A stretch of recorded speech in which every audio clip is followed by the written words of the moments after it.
All right, welcome back to another Verses Out of Context. Today we're looking at 1 Thessalonians chapter 5, verse 22. And so let me just read it to you, and you can probably right away tell how it might be applied. Actually, let's start in verse 21. But examine all things, hold fast to which is good, abstain from every form, or your translation might say appearance, of evil. So from this statement, people have tried to argue that you shouldn't even be in a situation that looks like you're doing something bad. Now, the problem with this application is now you always know if your interpretation of a verse is wrong, if you're like maybe condemning Jesus or something. I mean, that's probably a good indication that you've misunderstood. And so Jesus is talking to prostitutes, talking to women. Well, that looks bad. So he's automatically disobeyed at least the interpretation of that verse. He's eating with sinners, people who might have, they're tax collectors, they're prostitutes, they're drunkards, they're things like that. Well, that looks like he's associating with them. Maybe he's doing those things. Well, he's not avoiding the appearance of evil.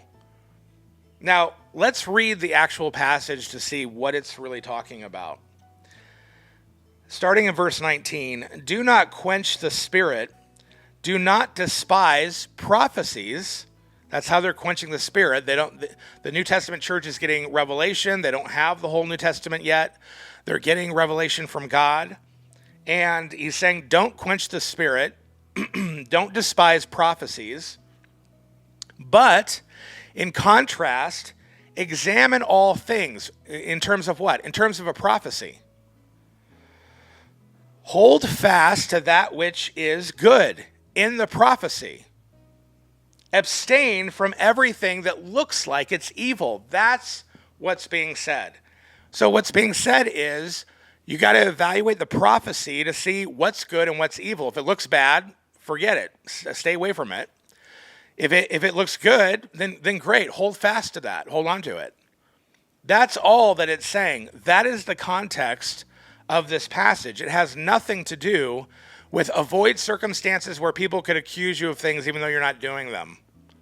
Well, I mean, that could be literally anything in the entire world. Now, do I think that it's unwise to do certain things? Like, yeah, probably you shouldn't like be in a closed room with, the opposite sex alone. Regardless of what people think, that's probably a bad idea, period. So there are things of wisdom that you wouldn't do. But this verse isn't condemning you for, talking to a prostitute on the street. People are like, oh, well, they might think that you're propositioning her rather than preaching the gospel. It's like, well, no, don't, if you're talking to a prostitute, don't be propositioning her, preach the gospel. But it doesn't matter what people think. People are going to accuse you of things no matter what, because everything looks like something, right? Everyone's going to accuse you of something.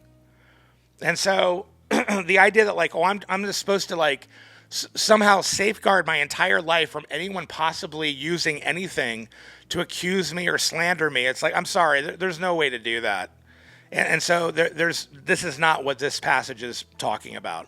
It literally is just saying, look, whatever truth comes to you through prophecy, and I would say by application through preaching, hold fast to whatever is true.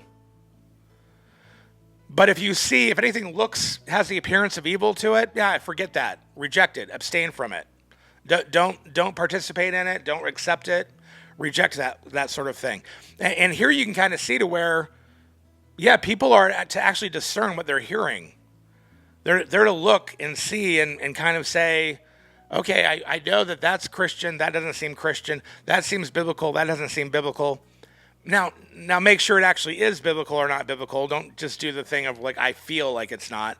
But you get what I'm saying. That's what Paul is really saying here. He's saying just be discerning.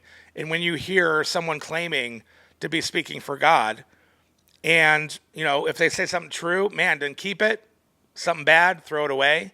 But this is not restricting people from looking like they might be doing something bad simply because they're in the wrong place at the wrong time or something. It's impossible to avoid that, and that's not what it's teaching. Well, I hope that's helpful, and we'll see you next time. Please like and subscribe.